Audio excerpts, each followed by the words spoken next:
From Flourish DX, this is the Psych, Health and Safety Canada podcast, with workplace mental health becoming a priority for businesses who want to retain staff and prevent burnout. This is the source of information for creating sustainable and psychologically healthy workplaces in Canada.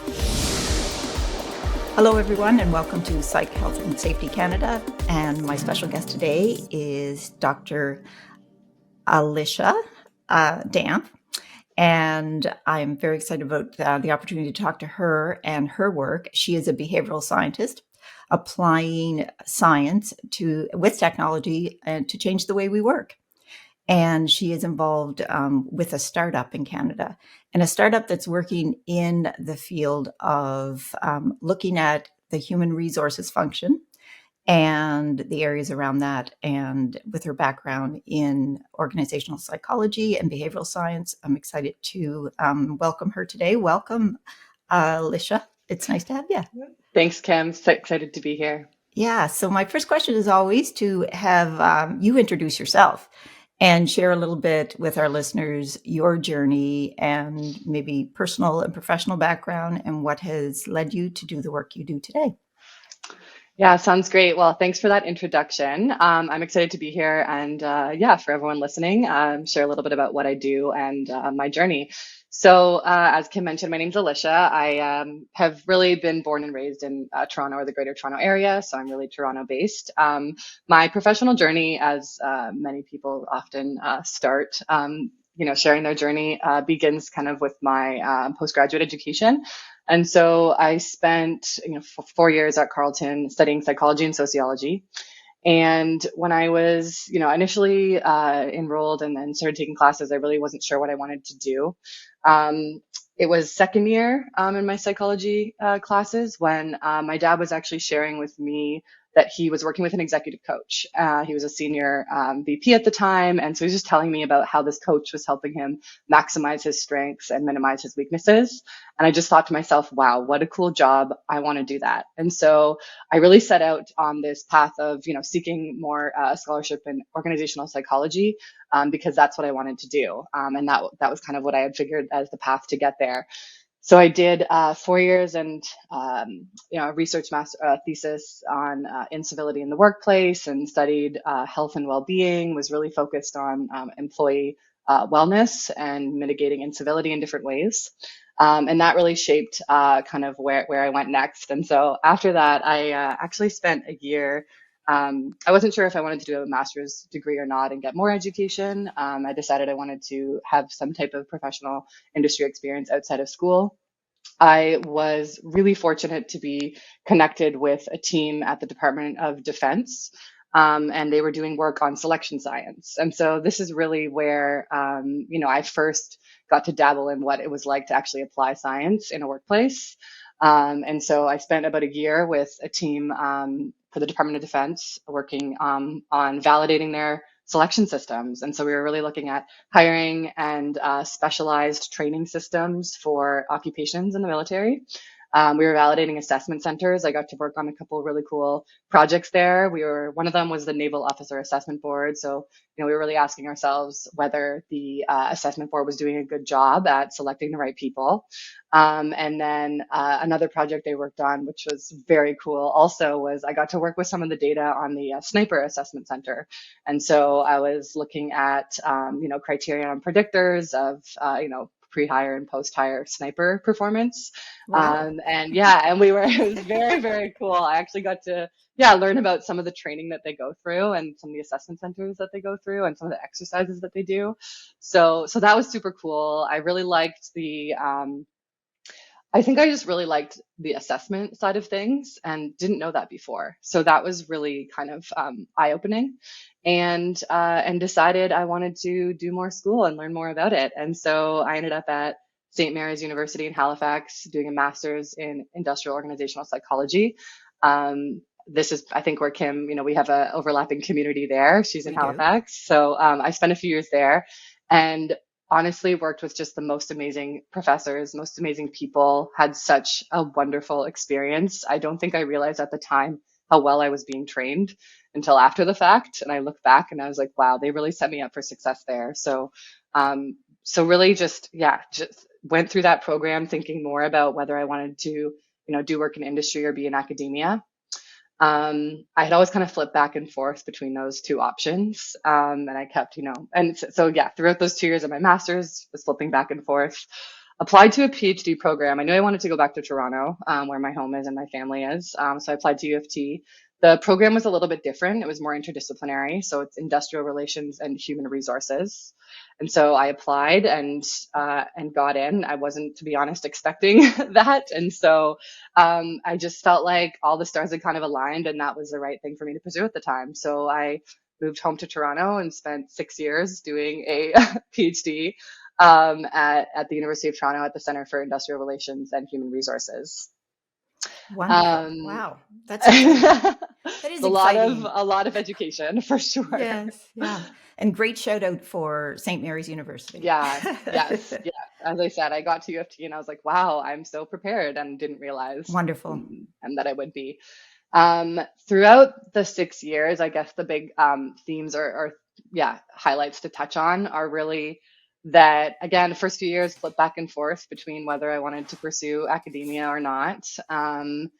Probably about third year, made the decision that I did want to pursue it. And so I really leaned into research and doing everything I could to prepare my CV to be, the best it could possibly be for when I was on the academic job market, as you do, which is really the whole objective of the PhD. So doing lots of research, getting involved with conferences, Academy of Management, et cetera, sitting on committees, and just, building a network and building a research profile. I guess it was towards my 5th year. So I was about doing this for about 2 years. And then I think I just had this epiphany one day, to be honest. Sometimes, it just kind of something dawns on you that you just hadn't really realized, or you learn something about yourself. And it just became so salient that what I wanted to do was not publish research and write research papers. What I wanted to do was take the research that already exists and apply it in the real world. I just realized that for me, that's how I was going to define impact. It wasn't the publishing that would define impact for me. It was actually bringing that to organizations. And so that, epiphany really, it just encouraged me to lean into what my options were in terms of, a professional career and moving away from academia. I spent a lot of time preparing to enter the field of management consulting. And so was, researching the big management consulting firms and getting prepared to, basically just, work in the space of organizational change management and work with companies to help them achieve their goals.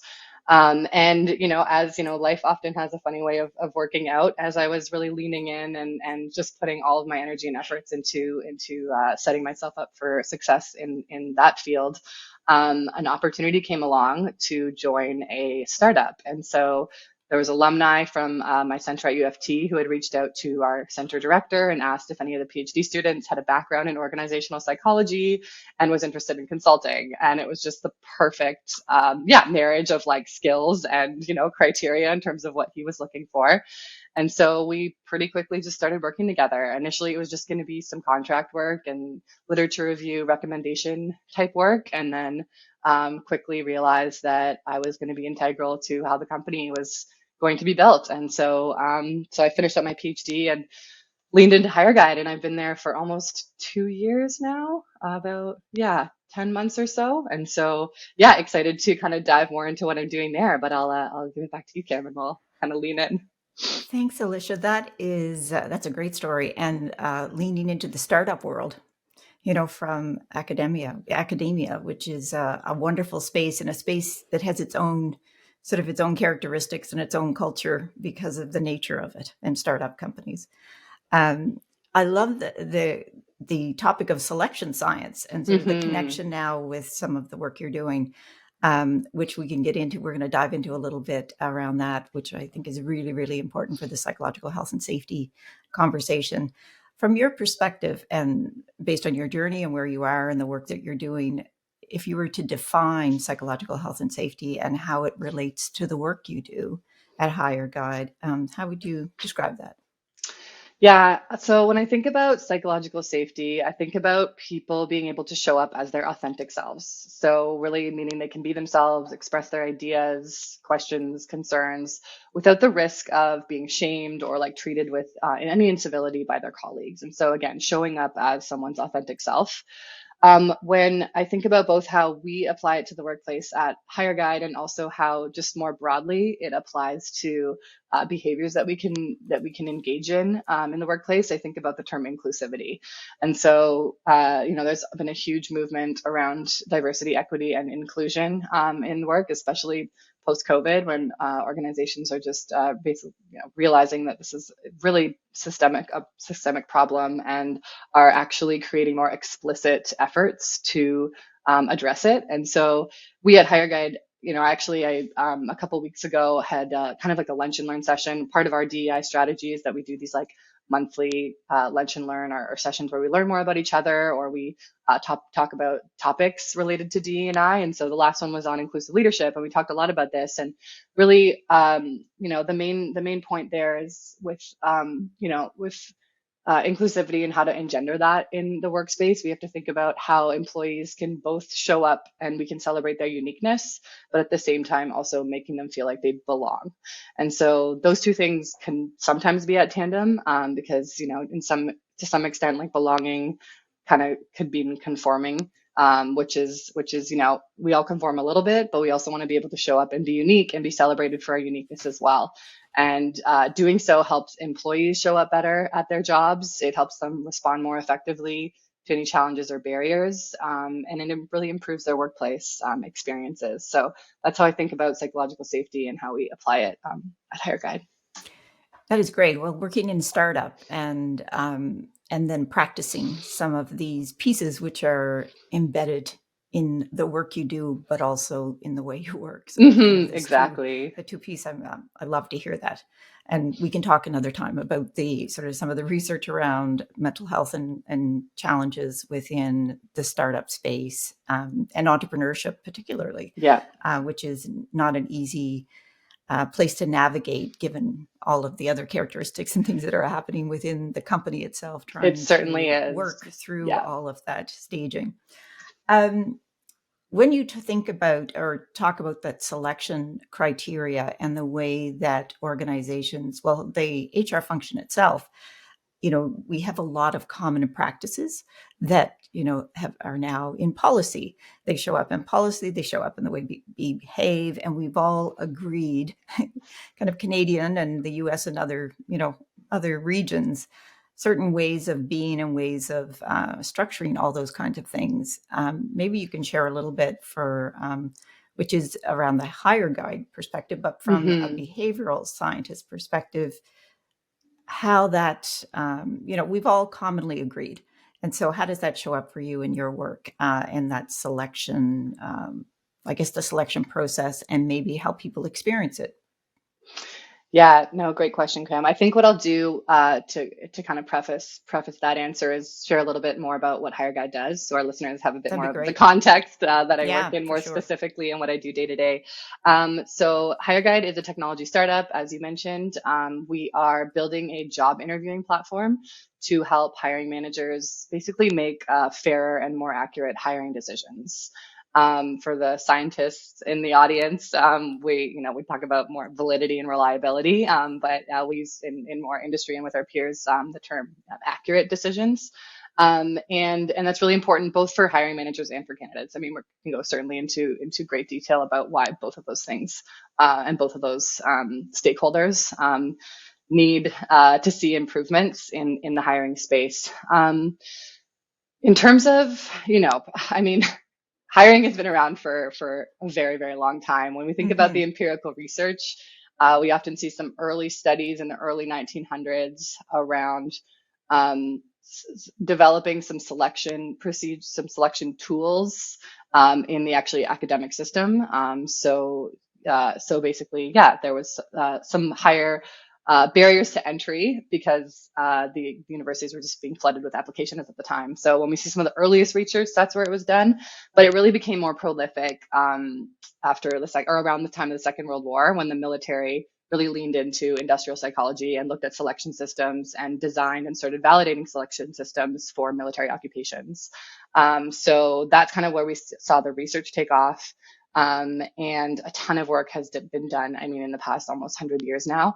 And so a lot of what I do at HireGuide and the recommendations that I had made early on in terms of how we would build our product and, build an interviewing platform that would help people make better, fairer, more accurate decisions came from just a ton of that research around structured interviewing. And so structured interviewing is, most people are familiar with that term, but ultimately there's been decades of research showing that this does work when you implement structured practices. It does help you make fair and more accurate decisions, but the problem is that it's often not applied in the ways that it can actually be effective. So again, we have all these like practices and maybe informal or formal practices around hiring that exist in organizations. But another thing that we learned when we were doing our research at the beginning, when we were just deciding what to build, we realized that the practices and systems around hiring are very low paradigm. And so everyone has a different way of doing things. I'm going to jump in there because for two things, which is wonderful, which is if you could define structured interviewing for our listeners, and then also the lower paradigm. That is great just for, to broaden that reach. And I'm glad that we do have academic listeners. Yes. And we can expand on that a little bit. I think it would be great for the listeners. Of course. Yeah. Yes. So structured interviewing has become a fairly popular term in HR conversations as well. So if you're in the audience and you're in HR, you've probably heard the term, but for those who haven't, structured interviewing is a collection of practices. It's about designing systems that create more consistency in terms of how you treat your candidates and how you make decisions, how you document your data from your interviews, and then using that evidence to make and to inform your decisions. So it's really about applying consistent practices to all candidates, to all requisitions in an organization, and then using the data that you collect from applying those practices to make evidence-based decisions. And so we have kind of shaped our, the way we talk about structured interviewing into 10 or so practices. So just to give you a few examples about what those are. Number one is asking all candidates the same questions. This is something that it does not often happen in organizations. And so that usually is one of the most important things with like taking a first step in terms of how do I do a little bit better? Where can I start, right? Applying 10 practices to a system is a lot of work and overwhelming. But what we find is that just a few of them can actually have a big impact on the process. Okay, great. So that's a bit of, go ahead. Oh yeah. It's that most organizations do not do that, your comment about that, which is also interesting. Well, that kind of brings us to this notion of low paradigm. And so everyone has a different way of doing things. And so it's not that like there's one system that's used forever, across organizations that doesn't work. It's that everybody does different things. And so some companies are asking candidates, some HR departments have leaned in to the research and have initiated different projects around improving their processes. And so creating, planning questions in advance is often a first step. So we do see that sometimes. But, often, I do a lot of user research. I just spent the past 2 weeks doing a really just condensed research project where I interviewed 12 or so hiring managers for an hour and like learned about their processes. And I still am amazed at how often people, when I say, how do you evaluate your candidates, right? And I'm looking for some kind of structure or system, whether it's just like documenting your notes or scoring skills or whatever. And so many people still just, I just have a feeling about a candidate and like, that's how I evaluate them. And so that would, that's, not consistent with, the practices around structured interviewing. We want to get away from people relying so much on their instincts and on their intuition. And, for a host of different reasons, but ultimately because that's where bias seeps in. I mean, most importantly, when you rely on your gut and your intuitions, what you're doing is you're making mental shortcuts because to evaluate candidates, and those mental shortcuts are often where bias seeps in. And so people show up with people who I speak with and organizations I work with show up with always a different set of practices. Even in terms of documenting evaluations, some organizations do record feedback, like in their applicant tracking systems or some kind of tool that they use when they're interviewing candidates, to document feedback and then review that feedback in some kind of debrief. And other organizations just don't at all. They just a hiring manager will make a recommendation, and that's how they move forward with it. So again, the policies and practices are not like widely used. There's not like one system that's being used right now and that's not working. It's just that there's such a variation in the way people do things. And our really goal and mission as a company is to help people move a little bit closer to a structured interviewing process, so we can ensure that those decisions are fair and are more accurate. One other thing I also will kind of mention here is that when we think about, mitigating bias in decision making, there are tons of different initiatives out there that work on like training bias out of humans, or helping us recognize our implicit biases, and then sharing different tactics we can use to kind of leave those at the door when we enter an interview. That work is all good and helpful, but it's kind of just a starting point. What we really believe is much more effective is addressing the systems and designing systems that basically mitigate the chances that bias can ever seep in and drive decisions. And so it's hard to change humans. It's not as hard to change systems. That is an interesting shift. And it's definitely a psychological health and safety shift too. So looking at the risk management system, and as you say, for that selection hiring system versus the person themselves. Yeah, share a little bit. I think that's probably, for hiring managers, that is something that they're thinking about, that there is bias in some of these things, but knowing what to do and how to make their own intervention or their own structure around that. So that's probably where the challenge sits for many hiring managers.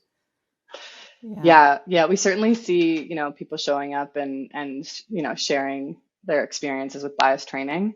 And there's some research on the effectiveness of it, but at the same time, there's like so much that we can do from like tweaking systems that can have substantial impacts. I mean, when you think about it from an evolutionary psychology perspective, we all have bias because we needed it for survival, right? The whole nature of like in-group and out-group, and it's human nature to have these biases. And at one point it was a defense mechanism. And so after hundreds of thousands of years of this system in our brain, it's not realistic to think we can just get rid of it. So I often use the phrase mitigating bias versus removing it, because that's what our systems try to do. They try to, try and help people, number one, plan in advance. So we think a lot about the planning phase when hiring managers are, preparing for interviews, deciding what you want to ask in advance, ensuring that those questions and what you're going to cover in your interviews are highly related to the job itself, right? So every question you ask should be highly related to what you're trying to assess in terms of job performance. And then documenting your interviews and conversations. And so part of what our tool does, and what we're seeing a lot more of, I mean, obviously with the, virtual interviews being so prolific now, is for the most part, a lot of interviews are now recorded and transcribed. And so, this has actually some interesting benefits. I mean, of course, we always, one of the structured interviewing practice is note taking. And so taking notes during your interviews, helps you document your evidence, so you don't have to rely on your memory, so you don't have to make those mental shortcuts, so you don't have to make biased decisions, right? And so by taking down notes, you're kind of documenting evidence. And so what transcription does is it obviously does that work for you in terms of documenting the conversation. And so not only do you have that record then to go back after and evaluate it or score it, but what's also really interesting, and if any of you in the audience do this, this will probably sound familiar to you, but having transcription really allows you to engage so much more with the candidate because you're not worried about having to document evidence. And so you actually get to lean in more to conversations, to focus on them, to give them undivided attention.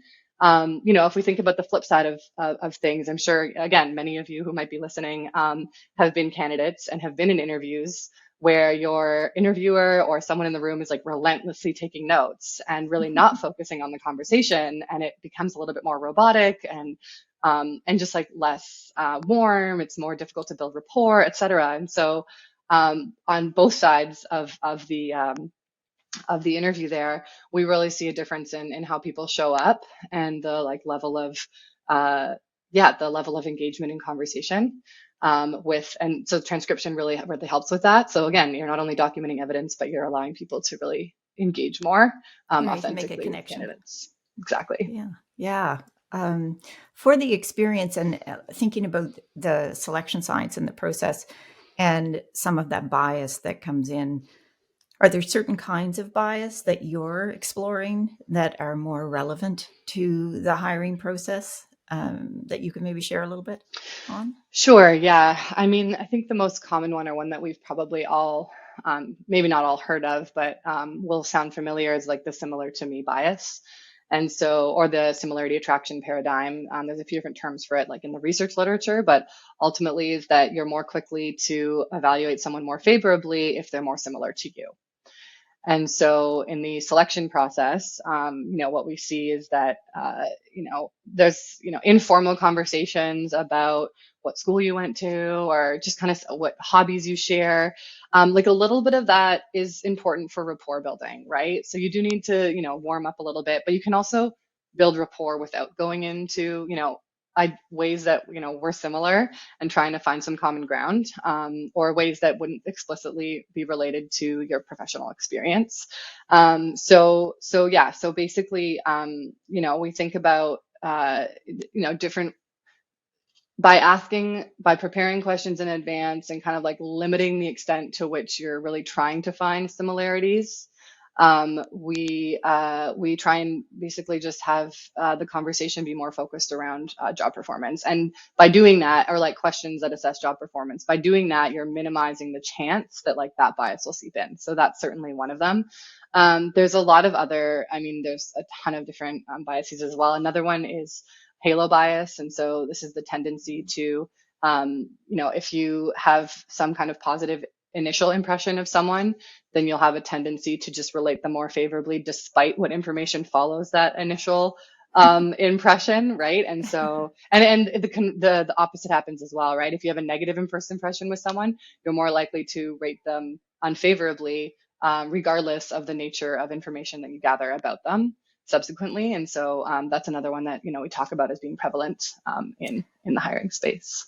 That one, I think, is, just connects with, it sounds so harmful to the process. That particular one, I'm sure as they all, and I'm interested to hear more about the ones that for our listeners would say, okay, these are some key biases to be considering. But that one, I think, as a human experiencing it in the interview for the interviewee, maybe, so some of your work in looking at the experience for the interviewee, maybe share a little bit there. Yeah, actually, just on that topic as well, there's an interesting tactic that one of my co-founders uses actually. But so we talk about these biases even internally as we're doing our own hiring as well, because we also hire. And so one of my co-founders has done like hundreds and hundreds and hundreds of interviews, and he actually has a practice where he will, when he hears something and like feels a certain reaction inside himself, he'll just mark that point either in the transcript with a little tick to just like note that he had a salient reaction. And so when he goes back and revisits it, he can kind of just use it as like a check to make sure, to kind of make sure that that wasn't necessarily influencing the way he evaluates other things that came after that. So that's just a little maybe practice or tip that you might use to help you. I love that one. That is a great example of self-awareness, building as well, for the moment, obviously, and in the process of hiring, as well as understanding your own sort of the things that are resonating with you and exploring them a little more, or getting a little more curious about them Mm-hmm. versus accepting them and then just moving on. Mm-hmm. Interesting. That's a great tactic for that, Mm-hmm. and something for our listeners in the hiring process to be thinking about their own reactions as they're going through an interview. Exactly. And again, like when you think about that practice too, it can become more something once you do it a few times, that's something you do more systematically as well, or it becomes more automatic. And these little things we can do really make a big difference in terms of helping our decisions be more fair and more inclusive. I don't think I answered your first question though, but I think it was more about the candidate side of things. Yes, yeah, just sort of that the two-way, sort of making the experience, obviously a positive experience for the candidate, as well as you're managing the process so that you have accuracy in that hiring process. So those two things, I just as you were talking, it was interesting to me that there's sort of two parties in that, and wondering how this. And you did make one example, which is around people can lean in and be more connected, so that the experience that the person's having in the interview is shifted a little bit, which is a really nice positive to see. Because, being a candidate's tough. Being a candidate's hard. Oh, it certainly is. It certainly is. Certainly is.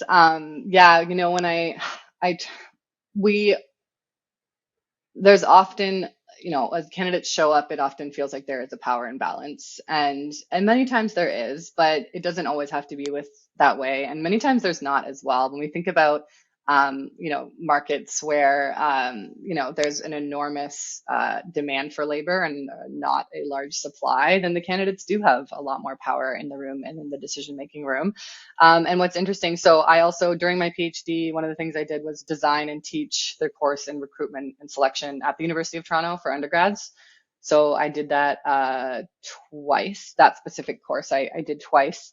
And one of the things I would say in my first lecture, 60 or so students in the room. The first one is that I was like, our whole course is going to be really about, it's recruitment and selection, but it's really all about like fit, right? And so this concept of fit is something we've probably all heard of, but we often think of culture fit, but it's not just that. It's also like person job fit, person team fit, there's all different types of fit. We've been studied in the literature as well.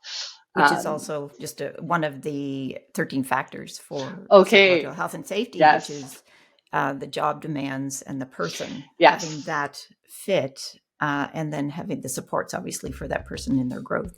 But there's that aligns with one of the factors of the right person in the right kind yes. of job, because different people have different, bringing different strengths. Hi listeners, Jason here. We hope you're enjoying this latest podcast episode. Now, if you're like Joelle, Alycia and myself and enjoy learning from the best, then the Flourish DX Academy is for you. The Academy includes free e-learning courses on the ISO 45003 standard for psychological health and safety at work, and associated topics such as how to conduct a psychosocial risk assessment and how to create the business case for psych health and safety. All courses feature high-quality videos, downloadable resources, multi-choice questions, and a downloadable training certificate on completion. Take your learning to the next level with all Flourish DX Academy courses included within the Flourish DX mobile app. Select podcast episodes from the Psych Health and Safety podcast and sister podcasts from Canada and the USA are also included. Get started with Flourish DX for free at www.flourishdx.com/get-started. That's www.flourishdx.com/get-started. Now back to this episode. Yes, no, that's exactly it. And really what the goal of maximizing fit is not just so the organization can have someone who is really good at their job and helps them achieve their goals. It's also about the person who shows up in that role and that they're able to succeed because they're in the environment that will help them succeed. And that is just so important. It's also really, we think about interviewing as like the gateway to opportunity at work. And so, at a very macro level, interviews help people get jobs and get employment. And what we want is for that employment to be fulfilling, both for them so they can show up as their best self. And of course, there's a business case for that as well. But when we think more into the concept of fit, again, in that first lecture, I say, our goal is to maximize fit. There's a couple different dimensions we want fit on, but your really goal in the selection process is to find someone who has the best fit. But what all that really comes down to is assessment. And so let me share with you what I mean by that. And this is what I tell my students as well. I'm like, your job as a recruitment and selection professional is to be able to measure the job really well, right? And so by that, I mean, have a very well thought through job description. In a perfect world, you've done a job analysis. You've analyzed the key performance outcomes that is required of a person in that job. You've used those performance outcomes to understand the knowledge, skills, abilities, and other characteristics that a person must have to show up and succeed in that role.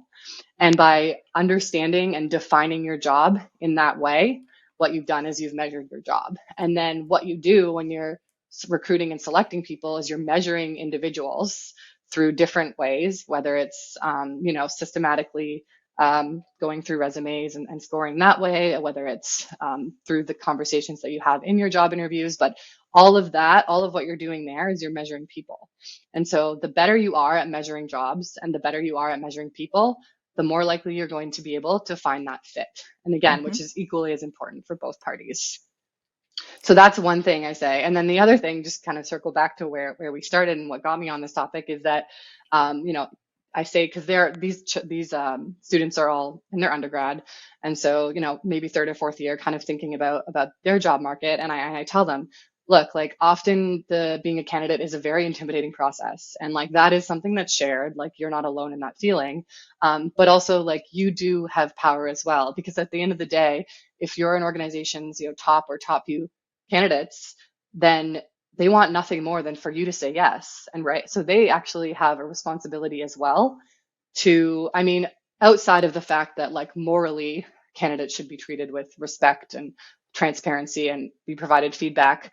But also like it's, important for organizations to secure their top candidates for them to do that as well. And so there's obviously a moral case for it, but there's also a business case for it. And so there's a lot of, we talk a lot about like, how can we help organizations like communicate their value proposition to candidates so that candidates understand really what the job is required of them and what it's like to work at the company. And so, being really transparent, doing a good job of communicating the value proposition and really leaning into understanding whether the value proposition that they're offering is aligning with what the candidate is looking for.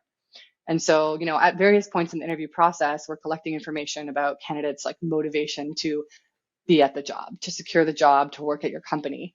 And if we think about those motivations and we think about the value proposition that we're offering them when we're offering them a job or when we're, searching for someone, that's also a really important part of fit. That will help the candidate, the successful candidate, like show up better on day one, and forever after that. That's a really wonderful part, I think, of the process, that expanding that view of fit and with some actionable things and sort of rebalancing, that experience for both the recruiter and the company or the organization and the candidate. I just have two things that I want to dig into there. Yeah, which let's is good. do it. And it's an interesting piece that it connects with your value proposition. So I've been secretly, obviously not so secretly, Canada, as we talk on the podcast. But one of the pieces in the value proposition, which I'd love to hear your thoughts on, which is sharing with students, that I share with them one of their interview questions, which is probably a new question for many recruiters. But the question is, how are you going to support my psychological health and safety in this workplace? And as different expectations and different relationships of employees with the workplace and their own expectations, and then the workplace responding in terms of, their own growth on how they're looking at that relationship. I'd love to hear your thoughts on that question, because that's sort of, I connect it as you were talking with your value proposition. Yeah, I think that's such a great question for candidates to be asking. And I love that you share that with your students and encourage your students to ask that. What what is really important is that the person on the other end, whether it's a recruiter or a hiring manager, has thought about that question and knows how to answer that question. Yes, and that's absolutely, it's not to put them on the spot. It's to sort of encourage conversation around that. Exactly. And expand, it may be an uncomfortable conversation, like for a moment, depending on the organization's understanding of mental health and their own sort of journey of immaturity and how they approach mental health in the workplace, or even well-being in a more broad way, I guess. So yeah, absolutely. I think there's I'd like to share more on that. Yeah. I mean, when I think about, what's the best way for hiring managers and or recruiters or anyone really interviewing to answer that question, I think if when that question is asked, you have already collected information about the candidate's needs, what they're looking for, even with respect to flexibility, even with, how much the collaboration the job requires versus a job being, more independent and siloed. And when you've collected information about the candidate's needs and what the candidate's looking for, then you can bring that in when you are answering a question like that. I recognize that you are looking for a collaborative environment because interpersonal relationships are really important to you and you need that to succeed in your role. And so I can meet you, or I can tell you how our organization provides that collaboration element that you need, that you're looking for, because that's clearly important to you. And so again, same idea with what I had mentioned a few minutes ago is if you've collected information about the candidate, I think what would be helpful is if you can kind of tailor your response to that candidate's needs, and basically explain to them how you can meet them where they are and how your environment provides opportunities to be authentic and to be themselves based on what you already know about them. And so, I mean, hiring is a lot of work. This is just oh my gosh, another thing to think about, right? You're already how do I secure my top candidate? How do I sell my value proposition? How do I make sure my decisions are, not, or bias doesn't drive my decisions? How do I make sure I'm managing volume, communicating with candidates, treating them with respect, having debrief conversations after interviews, just another thing. But ultimately, what the interview process is allowing you to do is to collect information about the candidate. Again, we're measuring individuals. And if you do that properly, you define what you're looking for at the beginning. You include questions on motivation, which I can talk more about as well, because we have a lot of guidance and suggestions around how to understand if a candidate is motivated to work at your job and pursue the opportunity. Once you've collected all that information, then you can just bring that back in when the candidate is asking you questions. And ultimately, when you can show them that you're responding to their questions, as you mentioned, the question would be, how does this organization support my psychological health and safety? When your interviewer or your hiring manager has paid attention to you as an individual and can bring that information back into the conversation when they're answering it, that is just the most important thing, right? You can show them that I can still, I'm getting to know you as an individual and I can support your unique needs based on everything I've learned about you so far. Oh, thank you for that. I think it's also it's not so much that the answer is populated with this is this and this and this. It's almost the response to some of maybe the candidate's questions about inquiry and trying to be curious about the company or the organization, and getting sort of that, which I guess is as you say, with the freedom to lean in and connect. If you have some of these things in place and you're using some of the processes that you mentioned earlier, yes, then you have that ability to listen more and discern more, maybe. And be present for this person and then present for the next person. That kind of practice as well, which I know it sounds absolutely a lot for HR managers, where we know there's so much to focus on. So much to focus. I want to be also, maybe kind of add another point here that I think is really important, and I just want to make sure it's explicit. Even when, I was talking about fit a few minutes ago, and we really want candidates that are a good fit, and that means job fit and culture fit, et cetera.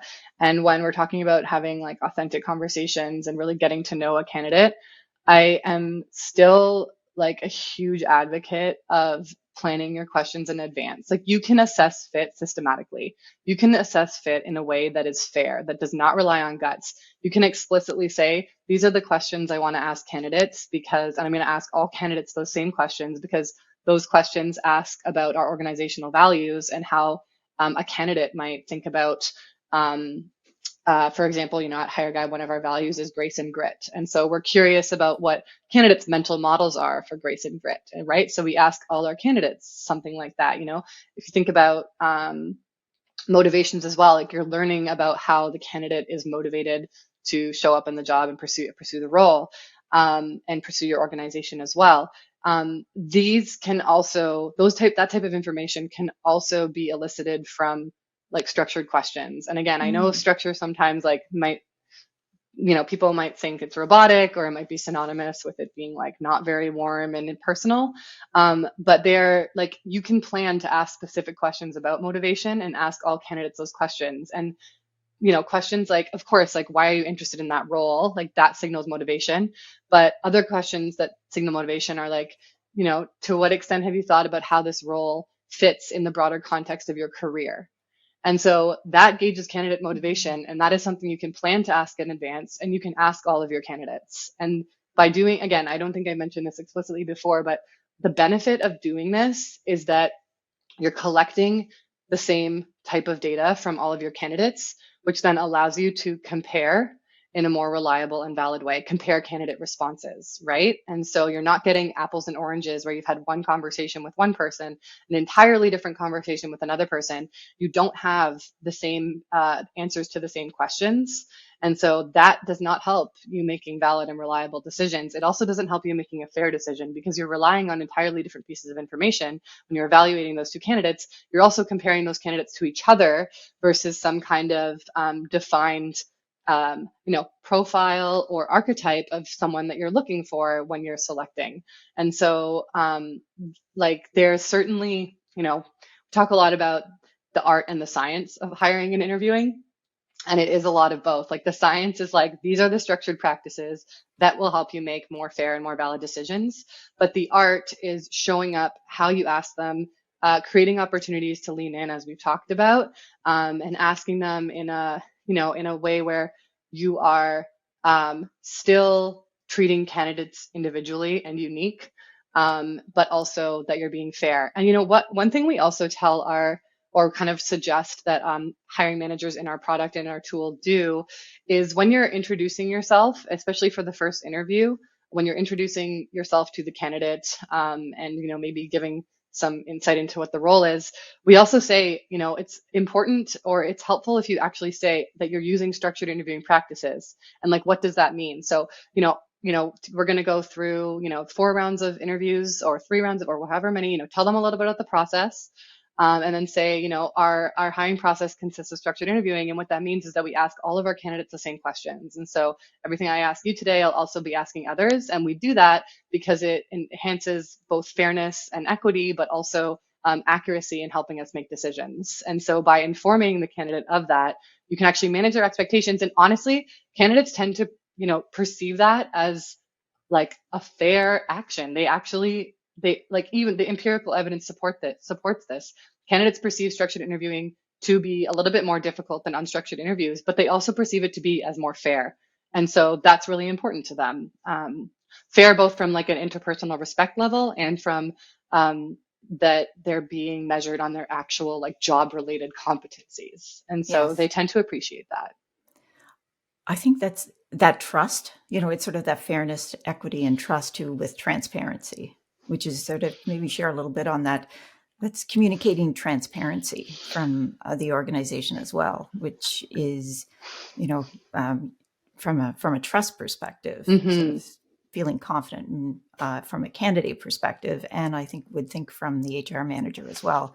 Yeah. It sort of releases some of that tension about this, that we're going to be open and transparent. Maybe share a little bit about that, because I think that transparency and explicitness, as you referenced, is an interesting piece in in psychological health and safety. An interesting piece in any human resources component is that so essential. Yeah. And sometimes it's really difficult to get your hands on it?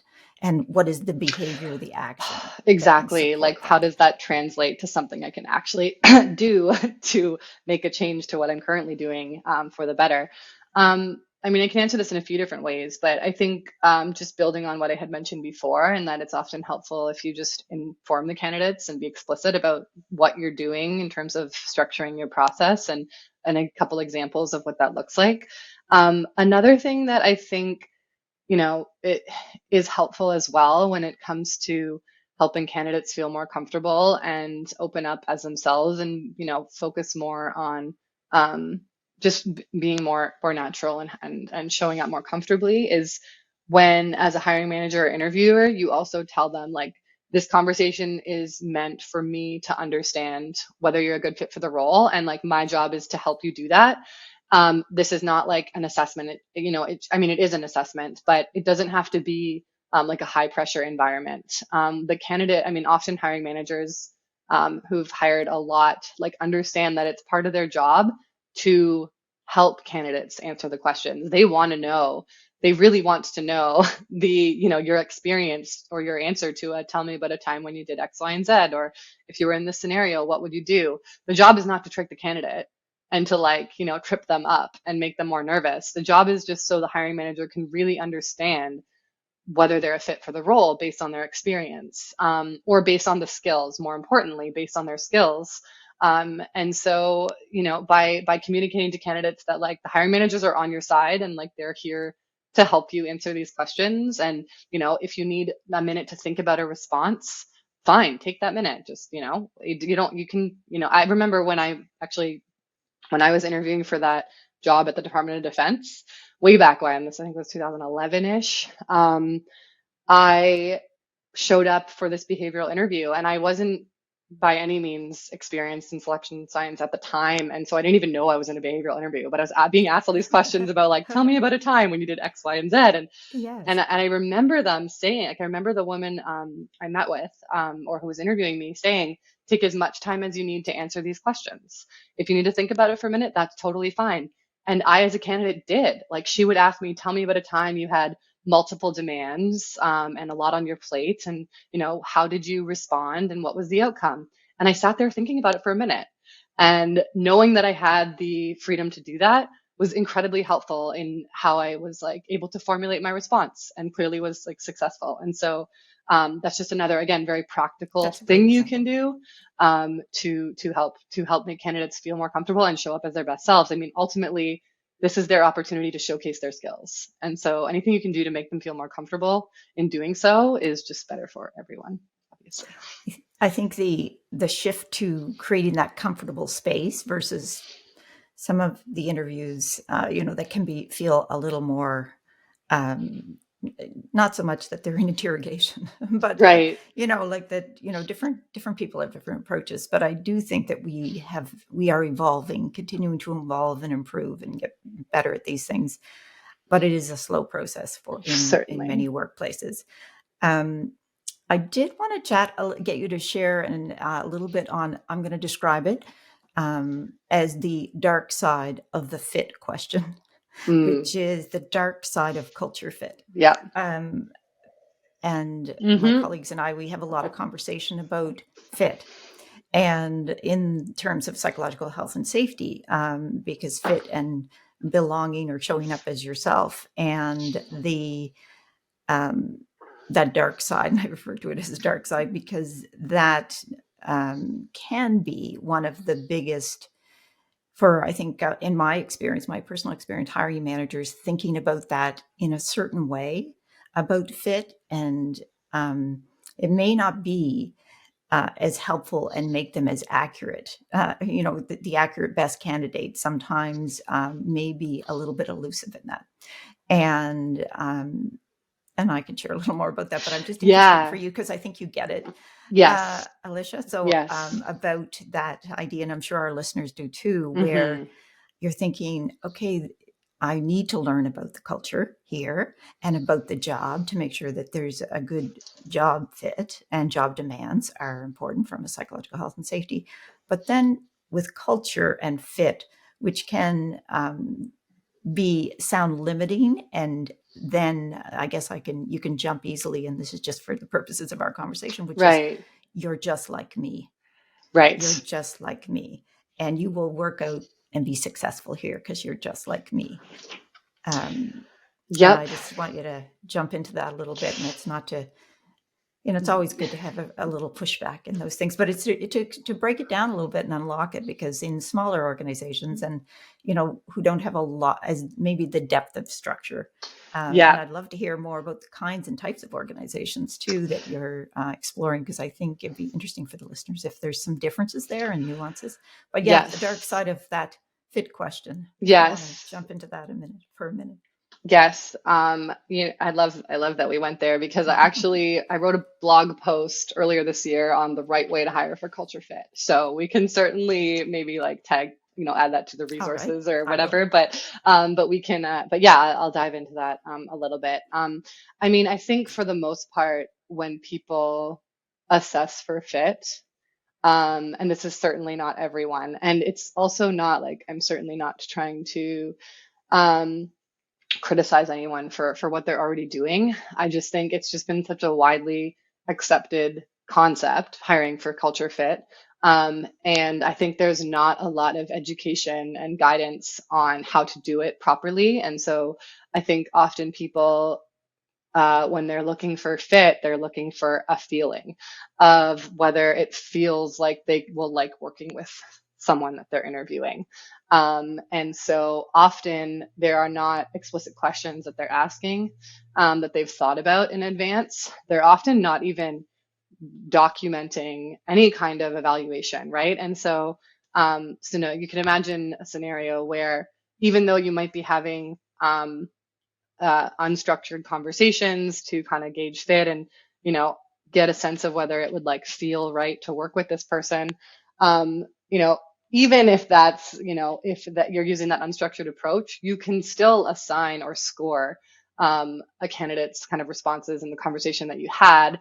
And that is, it's just a little practice that, you can use that will get you one step closer to structuring conversations. But ultimately, there's a lot of different ways, we could directions we could take this. I think what would be helpful is just to give some guidance on what I recommend in terms of hiring for fit. And so one thing that I like to share is that, we actually touched on this already, but fit is not just about culture fit. There are different dimensions of fit. And so what you're doing with, even when you write your job description, often job descriptions have, what the person needs to perform the actual responsibilities and tasks of the job.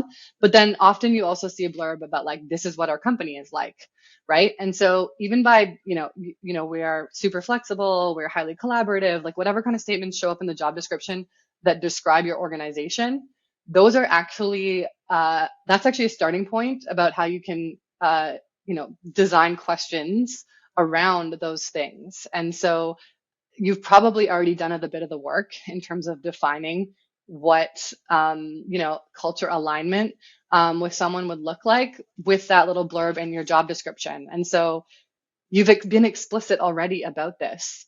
Now, how can you take what you've done already and use that to then ask questions about a candidate more systematically and assess it fit more systematically?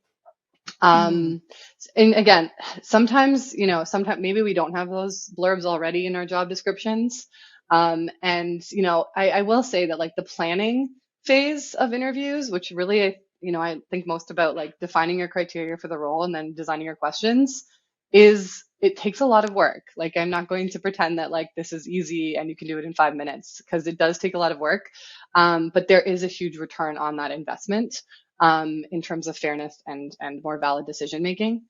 If for those of you who like don't have any systems around assessing fit yet, culture fit specifically, or also I know the term culture fit has received a lot of backlash lately because it signals that we're looking for like people who are homogeneous, and our organization is homogeneous, and we're just looking for more of the same people. And so maybe you're familiar, some of our listeners are familiar with the term culture add. And this is the idea of, getting away from that, hiring more of the same people and more hiring like people with diverse ways of thinking and that don't look the same as us and bring different experiences. And so they can add to the culture. And the way that I look at it is that it's all fit. It's just whether the fit is you're looking for the same as or different from. In either way, it's fit. So I don't get too caught up on like that culture fit versus culture add distinction. So basically, if you don't have any systems around assessing for fit in any systematic kind of way right now, these are my suggestions and my guidance in terms of how you might do so. The first step will be write a few values down that your organization, lives by, any type of norms around behavior. Sometimes these are explicit. Companies have like mission statements and values on their websites. So if you have some of those statements already, just kind of grab those. If you don't, think about, what kind of behavior is rewarded at your organization? What are you looking for, right? Choose a few of those. So you'll end up with a list of maybe 2 or 3 or 4 like values or behavioral norms. And then this is the most important thing. You need to define how those values show up at your organization, because grace and grit to one organization might not be defined in the exact same way as what grace and grit is defined as to another organization. Or even like treating each other with respect. Well, that's great, but what does that actually look like, right? Is it, soliciting everyone's opinions and ideas before decision making? There's all these different ways that these behaviors can show up in your own organization.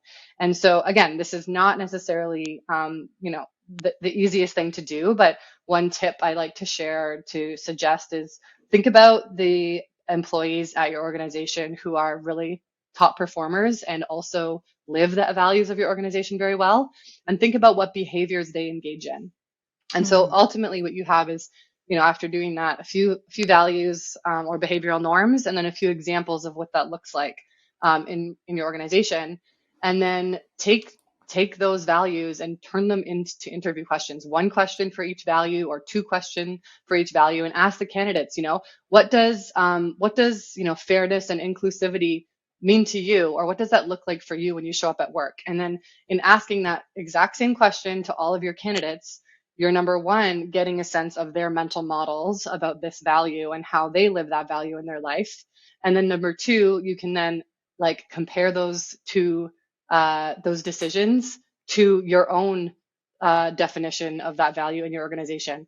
And again, doing that is incredibly helpful from a fairness standpoint, because what you're doing is, again, you're not comparing candidates to each other. You're comparing candidates to something that you defined before you even started talking to anyone. And so you're comparing them all to this archetype. What's interesting is that I say that like, even if your job criteria are wrong, like basically you didn't do a great job at actually defining what the role needs, but you're asking candidates questions about whatever you defined, and you're comparing candidates to those criteria. Even if they're wrong, you're actually still going to make a fair decision because you define the criteria first. You're treating them all the same. You're not going to have a valid or accurate decision because that person is probably not going to have the right criteria because your criteria weren't right in the first place. But at least you're treating everyone fairly. So you could actually, you think about how important it is to define things up front, because again, you're comparing candidates to those archetypes versus to each other. And so you can do that for values as well. That is excellent concrete advice for trying to turn it into that sort of that equity, fairness, respect, because there are so many differences there, but that your advice on the upfront, the time and investment in the planning, which may be one of the most challenging parts of it, because, it is the bigger time commitment and the bigger creative commitment and sort of that deeper thinking. But as you say, the value is there, and it also reduces the risk and reduces, and increases, the fairness and equity and your accuracy in the decisions, which, as you mentioned, and when we started off the conversation, which is part of the goal of rethinking some of these processes, specifically selection and hiring and assessment.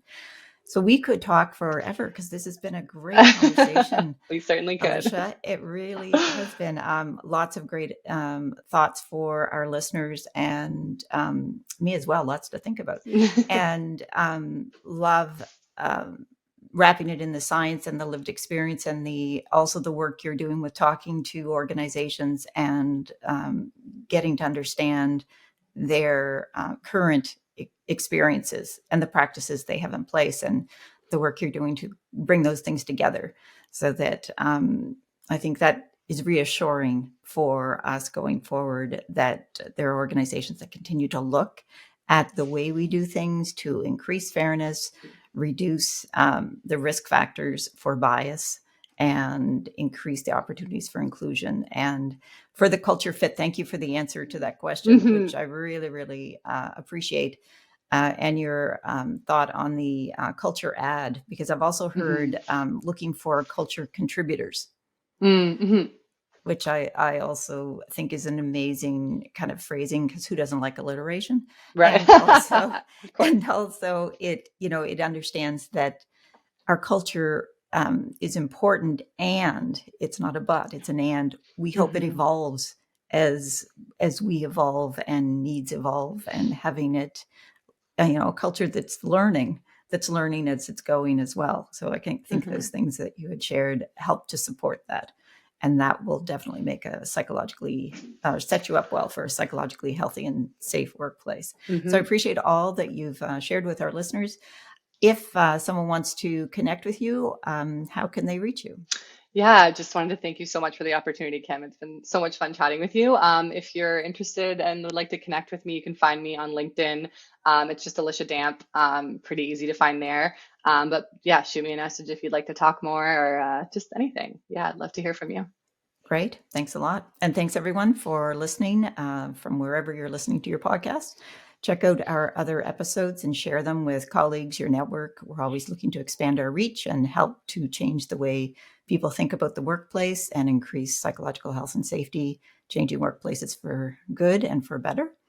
And you can reach out to me also on LinkedIn. Also love to hear your ideas, guests who can talk about these issues inside the workplaces. And on LinkedIn, you can find me, Kim MacDonald, and also at 13factors.ca. Thanks a lot for listening, and until next time. You've been listening to the Psych Health and Safety Canada podcast. To stay up to date with the best content on workplace mental health in North America, subscribe wherever you listen to podcasts and join the Flourish DX community at www.flourishdx.com.